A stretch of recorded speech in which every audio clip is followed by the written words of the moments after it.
I would like to listen to a point of order, please. Let's listen to a point of order. Honorable Speaker, the majority leader is misleading the House. I can confirm because I have been a small-time importer. There is no point where someone who is importing 2 cartons or 3 cartons needs a COO. Inform yourself. Do not mislead the Kenyan people or members of parliament. Order. So before you come in, the Honorable Majority Leader. So the Honorable Member for Kirinyaga, what do they provide now? When they import into the country, what this document do they provide now? If you consolidate goods, you do not require a COO. You pay VAT, you pay customs, and your goods are released to you. What do they use? Order. What do they use? What do they use to know that an invoice? An invoice. Okay. Mr. Chairman. No. The Majority Leader was on his feet, so it is his chance yet. No, you're going to come in. Okay, do you want to be informed by the chair? The chair can inform me. Okay, go ahead. You know, Honorable Chairperson, that is why it is very important to take your time to read. And I mean to read. Section 44A of the Tax Procedures Act currently states as follows, and this is the law. This section applies to all goods imported into Kenya. No person shall import any goods into Kenya without presenting a valid certificate of origin to the commissioner or an authorized officer. That is the law. So if the honorable member has been importing without a certificate of origin, she says with an invoice. She has been a smuggler. With an invoice. Okay, Honorable Ichung'wah, please proceed to wind up your... Honorable Speaker. Honorable Speaker.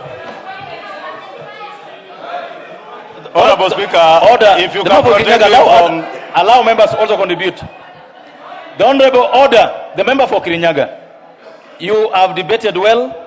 You've raised a point of order. I've given you a chance. Let Honorable Majority also have their chance, please. Go ahead. Honorable Speaker, you know earlier, Honorable Chair, the Speaker, when the substantive Speaker was here, he said, he quoted Shakespeare. Was it Shakespeare? Yes. And said, the law is an ass. The Honorable Njeri Maina is a lawyer.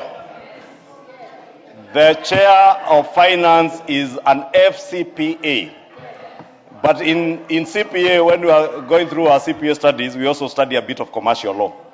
Thank you, Chair, for informing me and educating those of us who are not lawyers, and even including the lawyers who may not have read the law on the provisions of the law. Because that is a fact as it is. Honorable Chair, number 2, before the Honorable Njeri Maina was born, I was trading in Nyamakema, Pilot Corner on Duruma Road, as a small-scale importer. So I am speaking from experience, and what the chair has said is indeed true. And this amendment is now making it easier for our small-scale importers, leave alone the big importers who can get from manufacturers easily certificates of origin. The small-scale Nyamakema importers, these are the people we are helping. And this amendment came from public participation when the chair and the committee, because I observe the public participation. Why would you want to deny those small-scale traders in Nyamakema? The leader of minority wants to inform me, Honorable Chair, I can oblige to that information. The minority leader. Chair, I want to inform the majority leader that one of the problems that we faced in the last election, and people, we could not get any votes in your area where you do butchery work, is because the former regime introduced and told small-scale traders and consolidators to bring certificate of origin.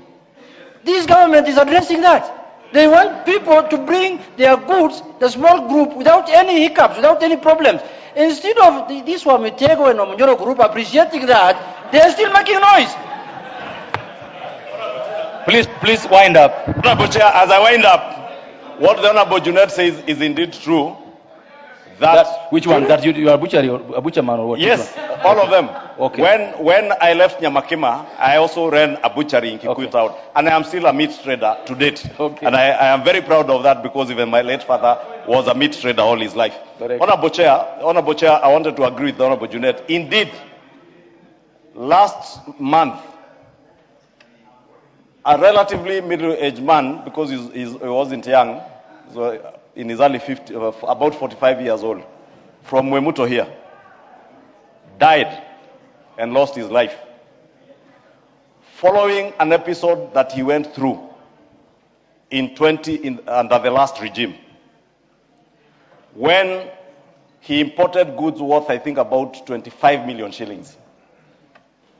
And those goods were touched one afternoon by Fred Matiang'i, then as Cabinet Secretary for Interior. That man suffered, slipped into depression, got a lot of other complications, health complications, and we buried him last week in Kabete. This amendment is coming to address those unfortunate small traders who suffered under the last regime. Traders these people who are calling themselves Don't want to take your seat. Speak for. Order. You want to finish them. You want to kill other Kenyans. We cannot allow you to kill other Kenyans. The way they were killed by Matiang'i, we will not allow you. Honorable Gisairo, what's out of order? Now give it Honorable Gisairo. Honorable Gisairo, what's out of order? Order. Give him the mic. Use the mic next. The mic next is working. Honorable Chair, we are here to debate and, of course, to also learn. But to learn on truthful and objective, reasoning. Honorable Chair, is it right to say that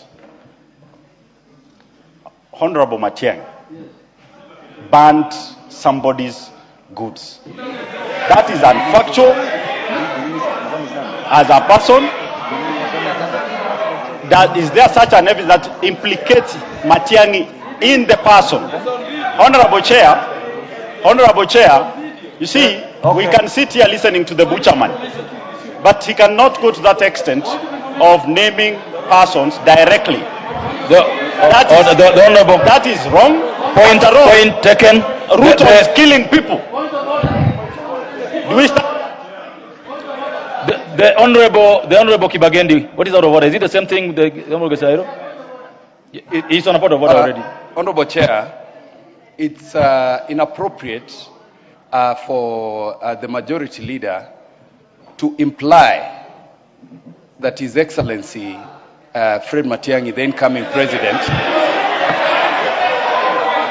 actually decided to ban someone's goods. Yet we know we are a few days away from. He's on a point of order. He is on a point of order, so you have to wait for him to finish. We are a few days away from commemorating the death of very many young people that were slaughtered by this regime.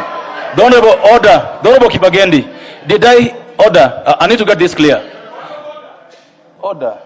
I need to get this clear from you. Did the Honorable Ichung'wah say that the Honorable Matiang'i killed someone? Now, the Honorable Ichung'wah, did you say those words? No, I've asked Honorable Ichung'wah, not you. I was going to call you Honorable Ichung'wah. Go ahead. Did you use those words? What I said, Honorable Speaker, Honorable Chairperson, I said a man from Kabete Mwemuto died out of depression. What I said Honorable Matiang'i did as Cabinet Secretary was touching the goods worth 25 million shillings. Why were they touched, Honorable Speaker? Let me even make my point so that I finish this debate. This is very personal to me, because these are people I traded with in Nyamakema. They are people I know in person. I know their families. I saw the suffering that person went through. He used to live in Kitisuru. He moved to a one-bedroom house in Mwemuto. Honorable Speaker, why was I saying it? Because the Honorable Njeri Maina purported to be speaking for these Nyamakema traders. Why are you required to provide a certificate of origin so that you certify that the goods you are bringing into Kenya are not counterfeit goods? Why was that gentleman's goods torched on the 23rd of January 2018? Because they were said to be counterfeit and no verification had been done. These are the painful episodes I'm talking about when Junet said that they could not get votes. It is so painful, Honorable Speaker, and I'm at pains. I would rather not even go beyond it because I don't want to break down. Thank you. But it would be very shameful for any member of parliament today not to protect the small traders in Nyamakema, in Kamukunji, because you want to play politics of Aminyo, I don't know. Well said, Majority Leader. Thank you. The Honorable Junet. Chair. Go ahead. Chair. Order, members, order. Chair, can you protect me? Chair, with your permission, Chair. You have my permission. I really feel, Majority Leader, I really feel the pain the Majority Leader is feeling. Chair, we were in this country, Chair, when small-scale traders' goods worth $1 billion shillings were torched at the river, Mr. Chair. And it is for a fact. I was a friend to Fred Matiang'i. He was a very powerful man. That's the truth. Number two, Chair, it is true that the former regime destroyed goods using the excuse that they don't have certificate of origin, goods over 1 billion shillings, and that has killed people. There people died of depression, people lost their blood. Honorable members, that is what this regime I now is put the addressing. question that the new clause 41, I put the question that the new clause 41A be now read a second time. As one of the opinion say aye. As one of the opinion say nay. Ayes have it. I now propose the question that the new clause 41A be part of the bill. I put the question that the new clause 41A be part of the bill. As one of the opinion say aye. As one of the opinion say nay. Ayes have it. New clause 44A. New clause 44A. Honorable Chair. Honorable Chair, I beg to move that new clause 44A be now read a second time. Honorable Chair, this amendment is interrelated with the new clause 47A that's coming next to address the challenge of taxpayers using the court process and to pay their outstanding principal taxes.